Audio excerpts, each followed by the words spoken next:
Well, thank you again for everybody's attendance today. And the way that we conceived this conference, this day-long event, was to focus mostly on the politics and policy issues in the morning and to get into the technology issues after lunch. So most of the speakers after lunch are going to be people who are working directly with the technology, such as data architects and people who are actually building websites and talking about their experience about accessing data and producing ways to visualize data for the public. So I'm going to try to be a little bit of a bridge between those groups in my remarks to you right now of sort of reviewing some of the agenda of transparency as it's beginning to emerge now amongst a constituency of people that are sort of the latest version of what's long been called the right to know community, which has a long and really venerable history.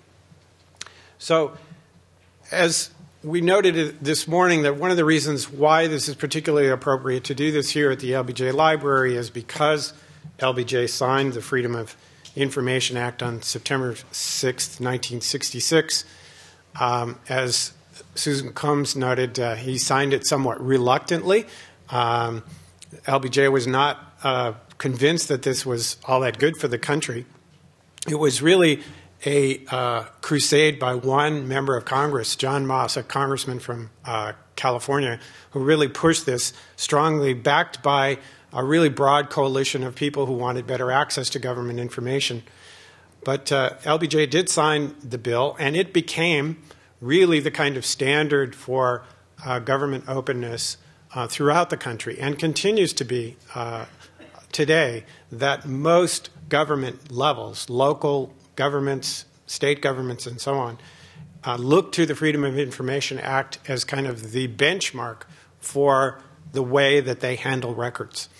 As a matter of fact, in just a couple of weeks, Sue Testolen, who I don't know if she's still here, yes, she is back there, has invited me to address an organization here in Austin that is actually made up of people who respond to open records requests. So the Freedom of Information Act has become so embedded in American public sector institutions that it's essentially a profession now, that this is something that we take for granted. But in fact, we know that this is something that had to happen because of activism, because of legislation, and because of refinement of the act over the years.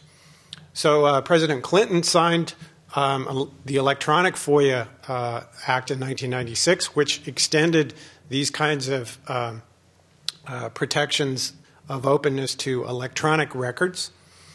And as we know, over the years, FOIA has been responsible for a whole wide range of cases that have become famous and controversial, including one just this week with President Obama changing course on a Freedom of Information Act case involving the photographs of detainees in the war in Iraq and the war in Afghanistan, which is a FOIA case that was brought by the American Civil Liberties Union and is probably not yet completely over. That despite the president's decision, the ACLU has announced that it intends to pursue this in court. FOIA has become something that we still fight about, and it still has its defenders and its critics. It's developed a kind of constituency of advocates over the years, but it's a give and take process between people who are proponents and users of FOIA and people who are inside government confronting those kinds of requests.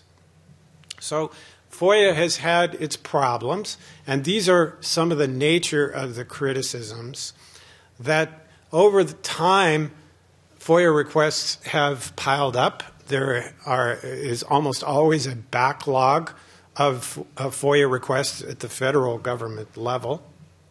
Some cases have lasted as long as 20 years, which is kind of hard to imagine that there are FOIA requests that are that old. And our record on FOIA is getting, unfortunately, it's not improving. That you can see, this was a report that was issued in 2008 by an organization called FOIA Advocate, where they looked at FOIA requests from 1998 through 2007 and discovered that denials had increased 10% in 2006, that 2 out of every FOIA request in 2006 were not processed, that the U.S. Department of Justice in particular had decreased its release of documents by 70% over this period of time, and that only 4% of the appeals of FOIA decisions were actually granted. And moreover, even though FOIA requests had gone down over this period of time in terms of volume, the costs of complying with FOIA had tripled. And so this had become a significant issue for many, many different agencies. We did pass something called the Open Government Act of 2007, which was sponsored by Senator Leahy of Vermont, but it's worth noting that it was also co-sponsored by Senator Cornyn here in Texas, who has been a very, very strong defender of freedom of information and has made it something of his particular issue. And the Open Government Act, which has only just recently passed in 2007, establishes some new benchmarks for performance of agencies in responding to FOIA requests and creates an ombudsman kind of position to help resolve some of these backlog issues, and also gives new protections to the press. This was the first time in 10 years that FOIA had been revised, so we're starting to address some of these problems, but we've still got a long ways to go. What has happened most recently is that people who are getting more and more familiar with getting information online have said that FOIA needs to be supplemented, not replaced, but supplemented by online information. And the argument goes is that FOIA is a technique by which you sort of knock on the door of government and ask for the information to pass through that door with the cooperation of whoever it is on the other side, when in fact there are new opportunities, as we've been discussing all morning, for putting the information onto the internet in an open fashion right from the start. So in one of his very first acts as president, President Obama, on the inauguration day, this was the first presidential memoranda that came out of the White House from President Obama, signed 2 memoranda, one on freedom of information and the other on open government, which were meant to be released together, instructing all federal agencies to use the presumption that information should be released in the most timely and convenient fashion that the agencies could come up with.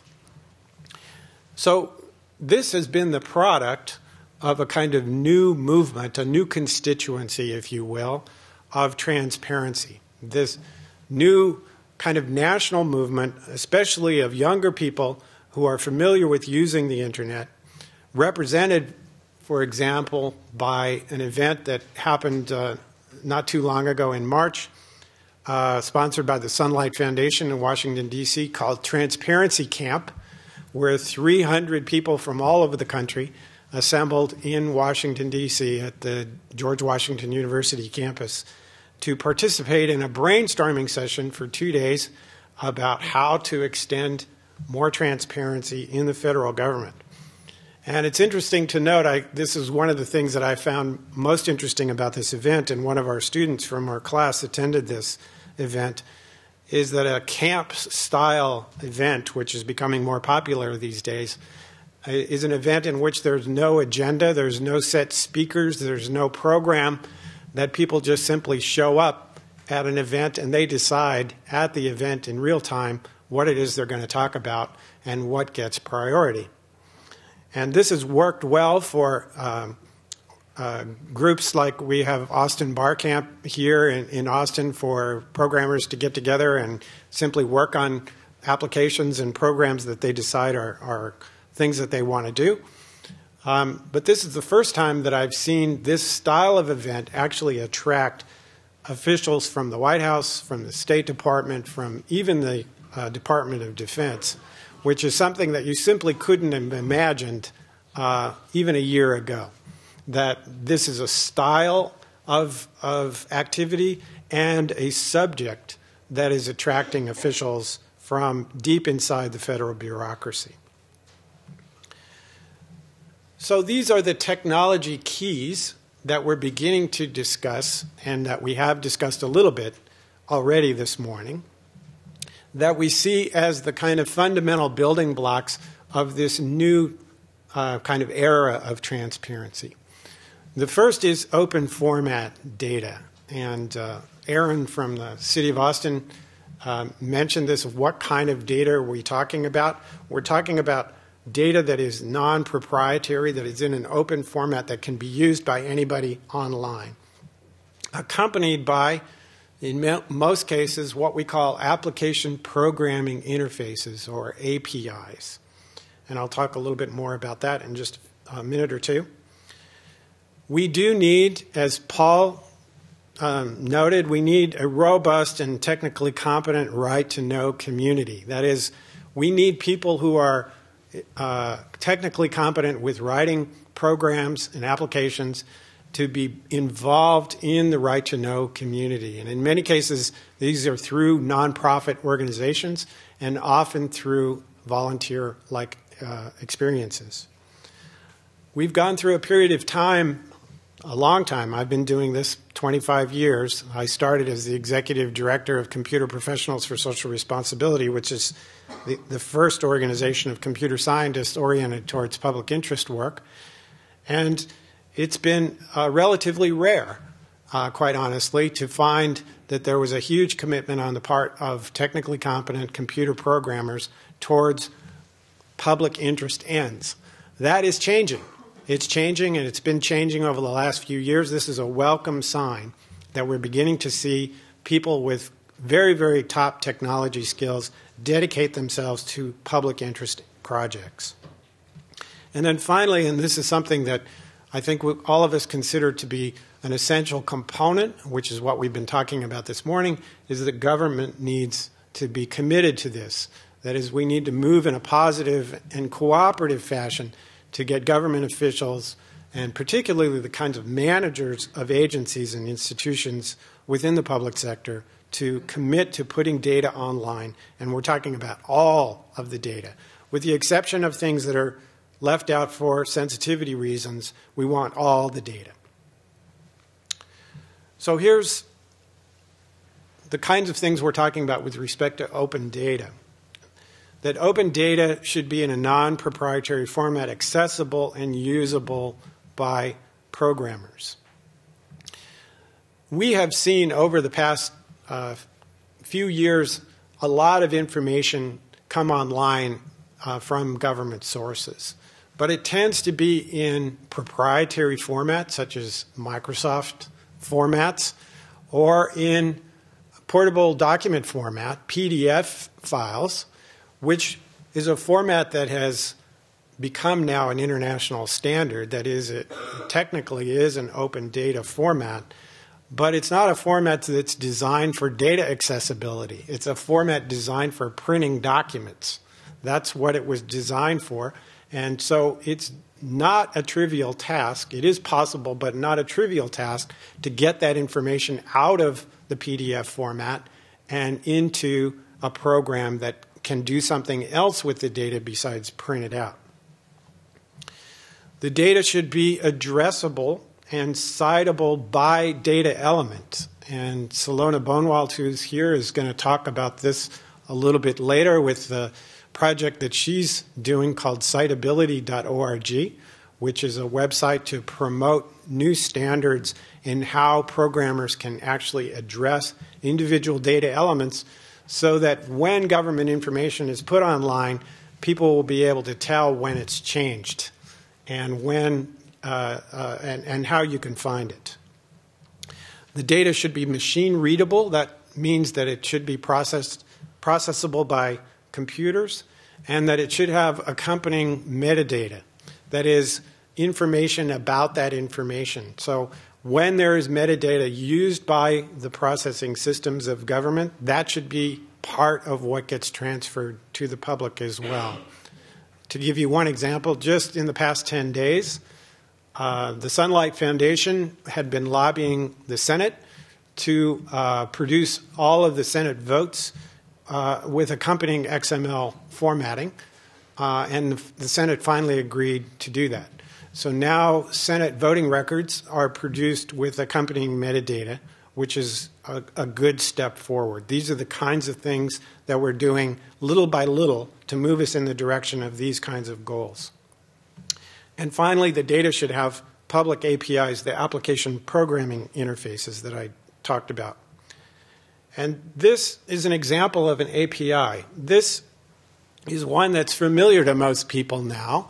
This is something that we couldn't do a few years ago, but which is now pretty commonplace. This is a map of all of the scheduled demolitions of houses in this particular neighborhood of New Orleans following Hurricane Katrina. And basically what this shows is the ability to tap a public database, which in this case is a schedule of demolitions by address, to a geographic map, which in this case is the API, the application programming interface of Google Maps. Google makes its API publicly available online so that people can do this. Google had nothing to do with this map. The people who control the data about the public demolition database don't have anything to do with this. But because we have the APIs and the open format data, we can put these things together. The term mashup refers to the ability to grab data sources and put them together on a common platform. This is another example. This is a map of the fires in Santa Barbara, California last week, which again is using public data to display information that is of critical importance to the residents of Santa Barbara and to people all over the world who have a concern about these fires in a way that makes the data itself much more useful to people who are looking at it in this fashion. And we do this by using the public API, which in the case of Google is written in JavaScript. By the way, the Los Angeles County Fire Department now has a single employee whose entire job is to put out open format data about fire information in Los Angeles County. So he has a truck that he drives around to fires, and his whole responsibility is to put out Twitter feeds, Google Maps, and other open format data from his truck on the scene of the fire, or to collect those kinds of data from the various sources. So we'll probably see more examples of this where there'll be public sector people who are simply responsible for collecting data and getting it out on the internet. This is the website usaspending.gov, which was mentioned in a couple of the presentations already this morning. This is the website that was the result of the Transparency Act of 2006, which was co-sponsored by then Senator Obama and Senator Coburn of Oklahoma. This put all U.S. spending online in this searchable database that is available at that address, usaspending.gov. And by using the navigation tools on the left-hand side of the website, you can find information about all contracts, loans, grants, any kind of spending undertaken by the federal government as of fiscal year 2007 and beyond. But what's most important about this site is that it publishes all of the data and the public APIs so that it can be used by anybody. And here is another site, which is run by a nonprofit organization in Washington, D.C., called OMB Watch, which uses the same data and the same APIs to produce different ways of looking at the data. So this is now considered something of a gold standard of accessibility for this particular kind of information. Now, before he left the Senate, Senator Obama, along with Senator Coburn, introduced legislation to actually improve this database and to extend the representation of the data to things like subcontracts and various other kinds of elements. So we have work to do on the quality and the extension of the data. But the model itself of having the entire database online and having the information that's necessary for programmers is now considered to be the model for the future. So this is what open data and APIs help us do. First, we've heard in a variety of presentations already that it helps harness the expertise of citizens. The government can't do everything, and a lot of the expertise that surrounds this kind of work exists outside of government.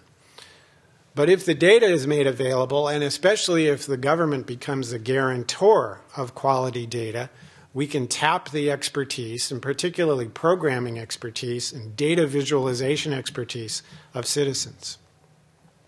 Likewise, this increases the efficiency of government inside the boundaries of government, because across agencies, government programmers will be able to do more with the data if they know the data standard and they know the APIs. So for today, for example, you'd be really crazy as a government official not to use some of the commonly used available tools online that allow you to do the kind of Google Maps sort of thing that we just looked at. You wouldn't dream of spending a lot of money on being able to do that when you can do that for free using the Google API. And there will be more tools like that to increase the efficiency of government.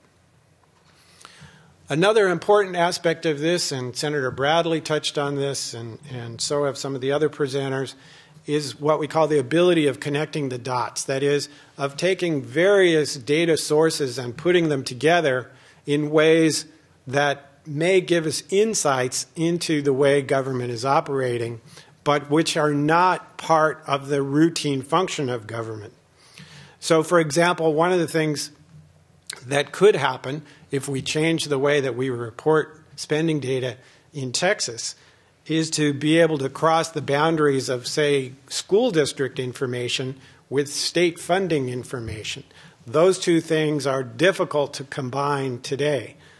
But by doing something like that, we may discover patterns of government activity that we couldn't investigate beforehand. As Sherry Greenberg mentioned, these can become platforms for democratic participation. That is, you can start to reach out to citizens in ways that we couldn't do before. Last summer, I was teaching in Portugal, and one of the local governments in Portugal created a Google Map system where the map itself is tied to a discussion forum about community planning. So by looking at the Google Map, you bring up an actual discussion forum that applies to that particular neighborhood. So by integrating the data of the community planning process with the discussion forum, you can tie the map and the information on the map to people who are actually discussing that. And finally, one of the things that we think is important is that by moving in this direction, we can be setting the transparency agenda for the rest of the world. That this is not just a U.S. phenomena. This is something that really is important for governments all over the world. And this is one example of an organization that has produced something called the Open Budget Initiative, which released a report earlier this year, just a few months ago, about the transparency of budgets of countries all over the world, with the not surprising revelation that 80% of the countries in the world produce no information at all about how they spend public money. Many people around the world realize today that one of the greatest threats to world stability and economic development and the eradication of poverty or the solution to global warming and all of those kinds of things is corruption. This is one of the major problems that the world faces today. So transparency is not just about getting better government in the United States.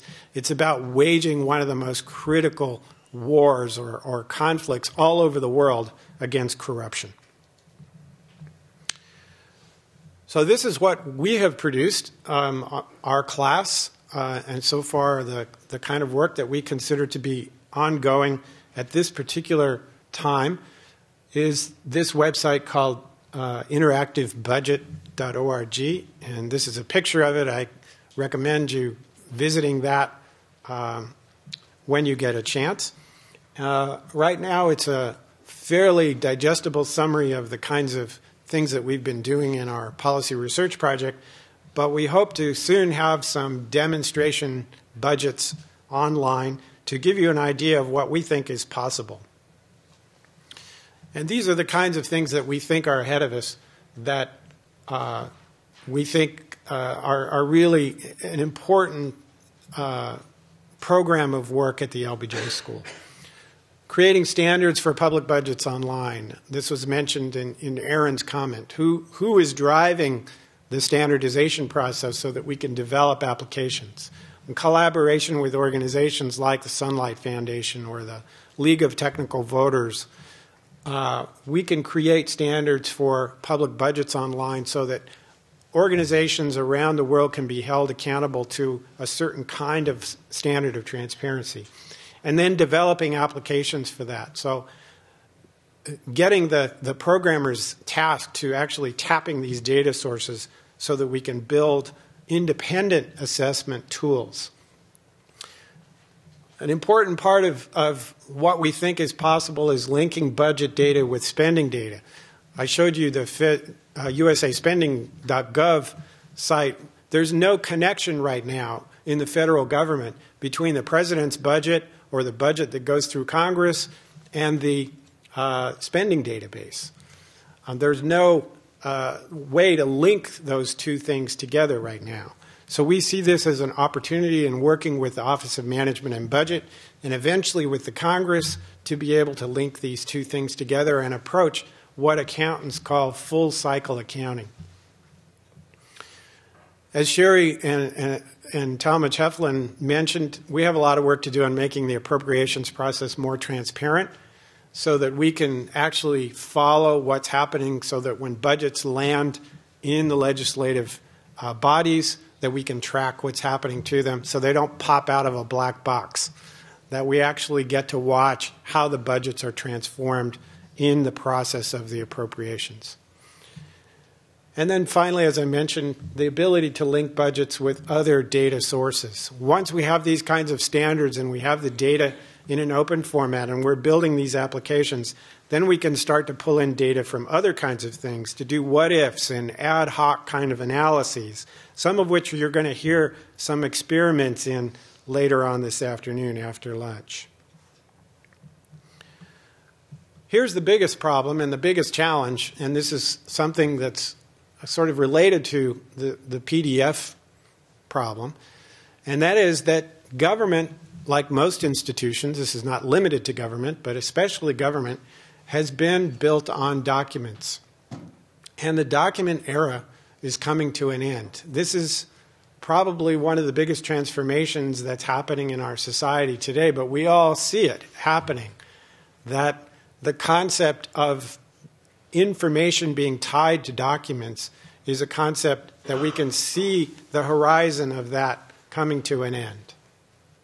That documents are being replaced by non-document related digital data.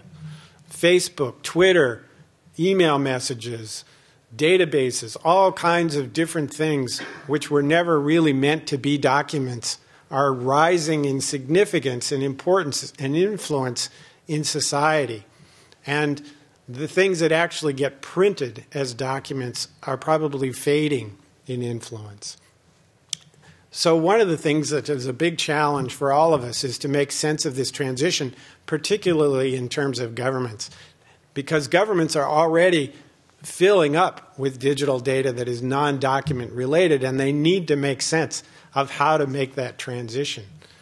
In the next 20 or 30 years, this is going to be the dominant form of information, not documents. So the challenge that we have is to make public data available in a way that's usable for citizens when it's not tied to a document. So this is essentially extending LBJ's legacy, that here we have nearly 40 years of, or 43 years of a legacy of the Freedom of Information Act, but here we are in his presidential library discussing an entirely new era, a new way of thinking about access to information. And this is an opportunity for citizens, particularly those with an interest in new technologies, to work together with public officials to build a new system that is concordant and reinforces the principles of the Freedom of Information Act, but in a new context and in a new way of accessing information. There's a lot of talk these days about building what we call an Internet of Things. And what we mean by that is that we've had a web and an Internet that's mostly been about reproducing the document era. And web pages, the very metaphor that we've used of looking at the web as a page, is about to go away. We're on the threshold of a new way of thinking about it, so that we're actually creating an internet that is addressing information, real non-document related information. This is what we mean by an Internet of Things: addresses, names, contacts, information about the earth, information about spending. All of these kinds of things are going to create a whole new universe of information that we need to be able to manage. We know that this is happening right now. Our task, and especially here at the LBJ School, is to help government and the public sector, the nonprofit sector, and citizens make this transition in a reasonable and sensible way to preserve democracy and access to information. So that's my take on this and my presentation. And I think we have time for a few questions, and then we'll break for lunch. Martha. Okay, I think you need to wait for the mic so that the people in Washington can hear you.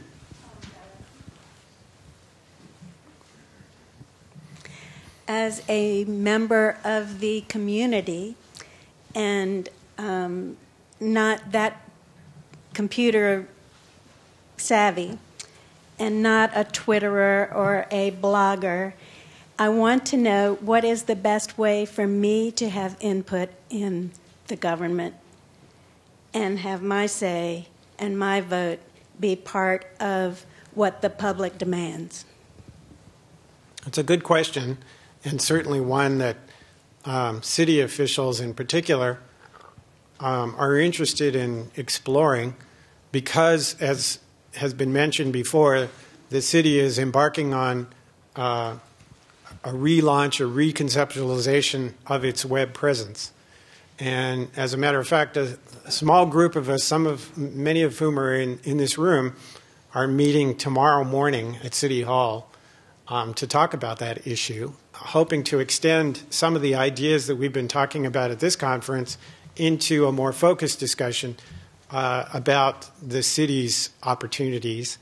And it's my understanding that discussion will be broadcast on Channel 6, the city's television channel. I don't know if it's being broadcast while we're doing it. I think it's probably some other time. So if you look in the directory of Channel 6, you can tap into that conversation that we're going to be having tomorrow morning. I think that the city and also the state is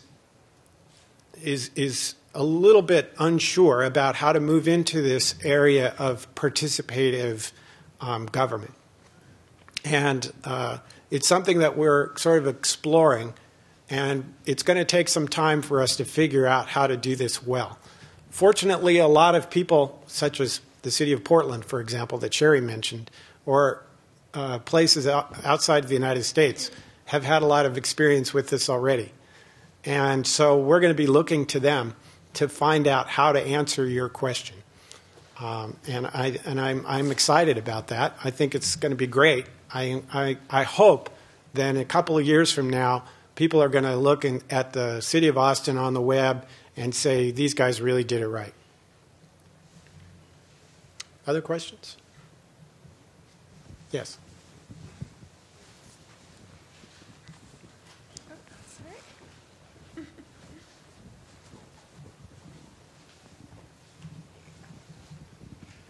My name's John Carlson, and I like what you're doing already with this interactivebudget.org.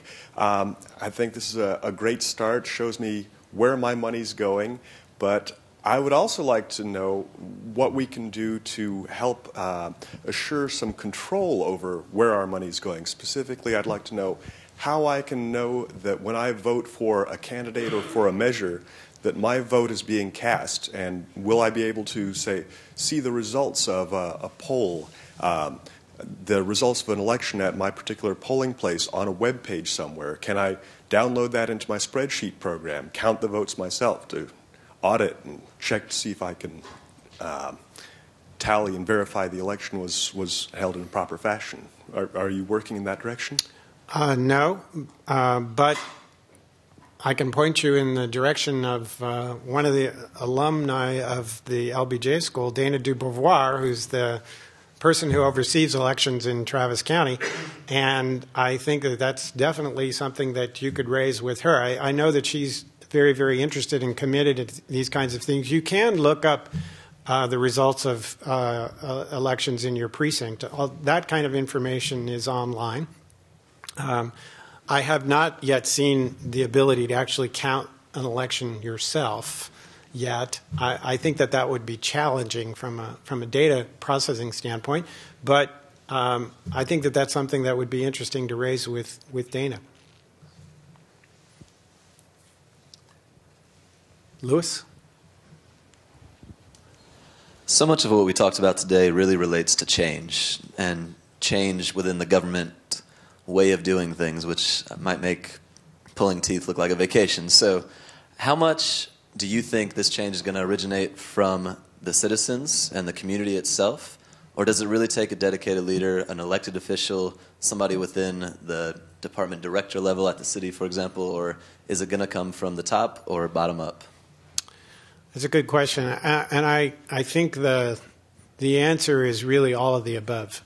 And after lunch, we'll hear about some people who are doing things with information right now, and they are creating sort of demonstrations of what's possible, and that stimulates our imaginations about what we would like to see happen, or in some cases, such as the result of the PRP this year, we discovered that there are things that we'd like to do that we just can't do until somebody changes the data that we're trying to access. You'll also hear from the guy who's in charge of the Federal Enterprise Architecture Program within the Office of Management and Budget. And it takes people like that in this dialogue that's going back and forth between citizens who want to see things happen and officials who are listening. So I think the whole ecology, if you will, it's probably the word I'd use, of people doing things to show what's possible, but pushing the envelope, responsive public officials, and leaders, people who get it, who have the big vision thing. I think all of those things are part of the picture. So I'll just give you this slight sort of pitch for after lunch. And by the way, we thank you very much to Betty Sue for providing lunch to everybody. But you need one of these badges to get lunch. Oh, you don't? No. Okay. Lunch is going to be in a different place. We'll give you the instructions for that. we're going to be assembling back here at 1:30 because we have a panel from Washington, D.C. So we're going to go back to the video teleconferencing in Washington, D.C. And I urge you to be in your seats at 1:30 because they're going to be ready to go by then. And you have some information about lunch.